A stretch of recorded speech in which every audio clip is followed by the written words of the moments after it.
Hello, everyone. I'm Sean. This is Hoon. And we are the Courageour Frights, back once again for another movie review. Yes. This time we did Obsession, which is the latest horror film from Curry Barker. It's a Blumhouse. Yeah, Blumhouse film. And so Blumhouse, as many people will know, is typically hit or miss. Mm-hmm. This one I'm going to say is a hit. Yeah, this actually was pretty good. This was very good. You've probably heard a bit about this one if you follow other horror podcasters or YouTubers or what have you. It's getting a bit of buzz lately, and I think it's deserving that. Yes. Sort of hype that it's getting these days. Actually, especially how much the budget was on this thing. It was $750,000. Like, I guess they don't know the actual budget, but $750,000 to $1 million. Yeah.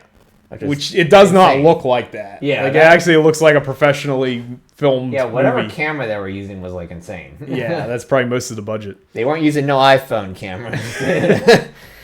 So, and it pulled in about $23 million, so we'll see what they want to do with this in the future. So, I was not familiar with this film at all until about 2 weeks ago. So, it was one of those ones which I lately have found these to be the best films. The ones that you know nothing about going in, you haven't seen a trailer anymore. That's kind of what gets me excited now, is like, it's a horror movie, so I'll go check it out. Which, I guess, I don't know, they must have the viral marketing, because, like... Oh, yeah, our theater had stuff in the bathroom and stuff. We didn't hear about this film at all until, like, a week before this thing came out. Yeah. But then, when we went to the theater, into the bathroom after, just because it was, like, end of the movie or whatever... There was, like, viral marketing on the... Yeah, they had, like, a heart made out of Post-it notes on the mirror. On the mirror, and then there was a person that was, like, one of the workers. I don't know why. Yeah, she kept walking in. Like, she kept walking in, like, every few minutes and, like, looking over that wall, like, partition thing and looking at people in the audience. I was like, were they doing... Was this from the movie, or was this, like, someone... It was either somebody who was just actually creepy. Yeah, it was or strange. It was some kind of viral marketing thing. Yeah. I think it was the latter after seeing that thing on the mirror. Yeah. But, so this film, it's about a guy who is in love with one of his friends. Mm-hmm. She doesn't feel the same about him. But he goes to a, like, kind of one of those crystal new age type shops and to get her a gift because she lost her crystal necklace or something. While talking to him on the phone. Right. And then he finds something else instead, which is something that says if you break it and make a wish, it comes true. It was made by the Parker brothers. Known occultist, the Parker brothers. Occultist, the Parker brothers. So... And he gets her that, and then, to make a long story short, don't want to give any spoilers away or anything like that, he makes a wish that she falls in love with him, which she does. It works too well. Yeah, because it's like, it wants to make a wish where she's madly in love with him. Right. Forever, yeah. Like no one, like no other person she's in love with at all. So, of course, as the film's title suggests, she becomes obsessed with him, and it's a very unhealthy, toxic relationship. It's just like, it's Yandere the movie. Yandere the movie. Pretty much. And, things just get wildly out of control. Yeah. And you can kind of guess what happens from there with that description. Yes. It was pretty well done. They leave it open-ended enough without explaining things. It is kind of interesting. As far as I can tell, it's almost like the soul of the original person is, like, trapped somewhere. Yeah. And now I don't know if it's a demon that's controlling the body or just like a doppelganger type thing or something like that. Yeah. It's weird. They don't ever actually explain it. Yeah, because there's a couple scenes that obviously there's two different beings. Like, you have the actual person and then, like, whatever this other thing is. Yeah. Parker Brothers person or whatever that is. I don't know. Whatever that thing is. It might be some kind of copy or something. Yeah, it's kind of it just kind of like overwrites the other person. Because one thing that's common in a lot of like horror audio podcasts and creepypastas and stuff is this concept of like a doppelganger or impersonator or something that copies your behavior or motion or something. Yeah, what was that, like mimic? It's like a mimic type thing. And I wonder if it's leaning into that. Like it is her body, but her soul or whatever is like a copy or something like that. But because like this is a spoiler part of the scene, but it kind of goes into what this is. He calls the 1-800 number on this thing. Yeah. And he talks to, like, Beavis or something. I don't know, like, whatever the person is on the line. That's the director of the movie. Yeah. Was that the director? Yeah, that was great. Yeah. Because he's like, hey, what's up? The guy's just like, hey, what's up? Yeah. It's like, can I get rid of this wish or whatever, or do something to fix it or something like that? Yeah, and he's like, no, but He's you like, can no. talk to her. You can talk to her, and then she's like screaming in the background. So obviously, it's like it's kind of it's like it is open ending. So it's like kind of curious. They never get too where much they're into actually going to go with that because it is a little bit it is pretty interesting. It's like where are they going to go with that? That sounds like it's kind of an interesting idea. Right. So it has that going for it. It gets very violent in one scene. Yeah. That's pretty standard for horror movies these days, though, where it's like it's relatively low key. Yeah. And then at some point in the film, you have like a shocking moment, although it was pretty telegraphed. I'm not gonna lie. Yeah, like that was fairly obvious. That's what was going to happen. I was like, I'm waiting for something bad's going to happen here because this doesn't make. But this movie, despite some critic on Wikipedia or whatever comparing this to Weapons, I felt that this movie reminded me much more of something like Smile. Especially the creepy mannerisms of the main character, Nikki, who's played by Inde Navarrette, I think is her name. But she's... I don't know if I'm saying that name correctly, but she's really good. Yeah, she's... Like, if... I would definitely see her career exploding after this. But yeah, she was really good in this. Like, she's going to be the standout really performance. And it's much like, well, Smile again. One of the big standout performances for... 2 years ago now? Was the lead actress in Smile 2. Everybody was saying she deserved some kind of award or something, but it got overshadowed because Substance came out that same year. But that was another one that the lead actress was phenomenal. So, I mean, I would say this is kind of similar to that. If you want to be like a person that plays as the crazy girl, she does a really good job. Right.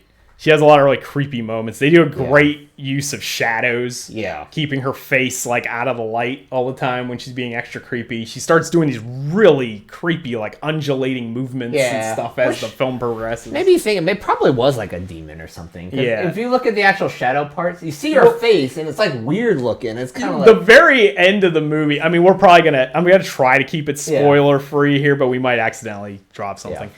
The very end of the movie, when she shows up by that window and she's like moving like this. Yeah. It's like, what is that? Yeah. She was doing this weird, like, undulating, like, noodle arm movement. Yeah, there's a couple times she, like, does some weird things because it's like a crazy person. Yeah. So. There was a really cool part, one effective part, where he wakes up, like, in the middle of the night, like 3 a.m, which is when creepy stuff always happens. And you hear her, there's nothing in the room, and then you hear her voice, and she's like, go back to sleep. Yeah. And he's like, where are you? And then she just comes walking out of the shadows. Like, she was perfectly hidden. Yeah, I was like, what are you doing? Just watching you sleep or whatever. Yeah, it was pretty, that was pretty crazy. But, like, I legit couldn't see her. Yeah, I didn't know. I was like, what's going on? Like, I heard her scream. I thought she was, like, in the hallway or something. No, she's just in the corner of the room. Just, like, staring at him, sleeping. Yeah. So, like, that was cool. The only thing I will preface this, and this is a problem with horror films in general. I mean, maybe it's not a problem depending on who you are. But if you really like animals, I'm going to have to put this out. This movie really fucking hates cats for some reason. Yeah. Which is also in Smile.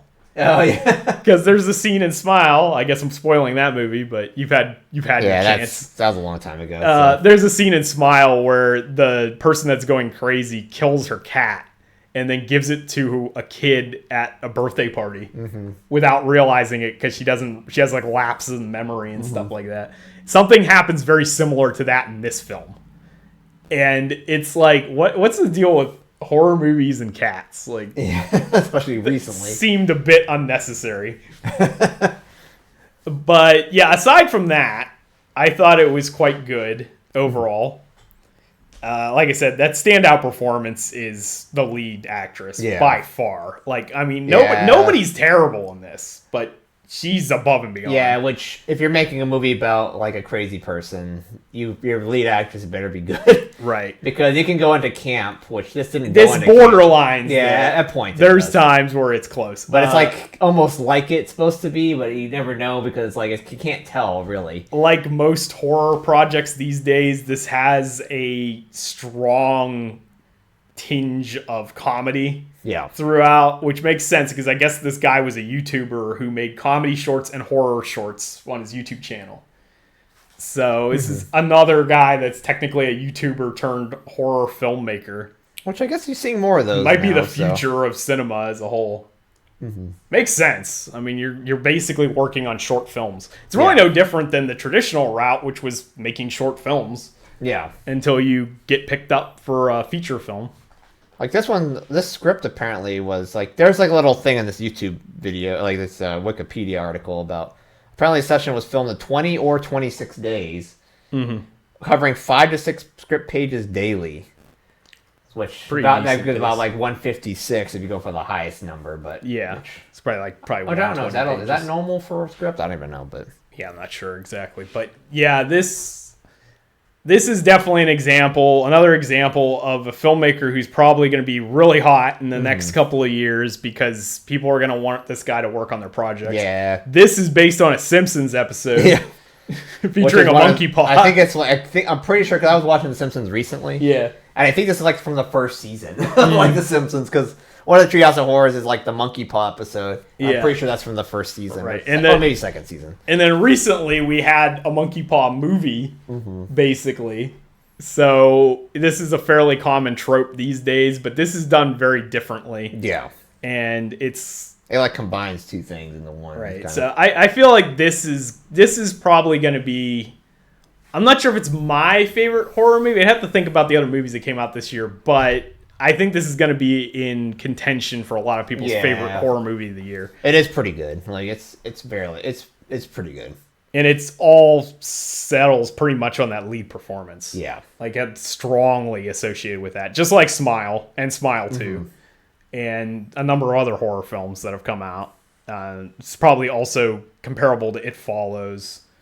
I guess Weapons and Barbarian. Yeah, because they said that's one thing they said. It was like Zach Krieger-fication of the. I think what they're referring to that is the kind of dark humor that's infused throughout the film. Because Weapons has a lot of that dark humor. This definitely had some funny moments too. Because it starts off almost like a comedy in this movie. Yeah. So I say check it out. Yes. I think that's a recommendation from Courageour Frights to go check out this one if you get the chance.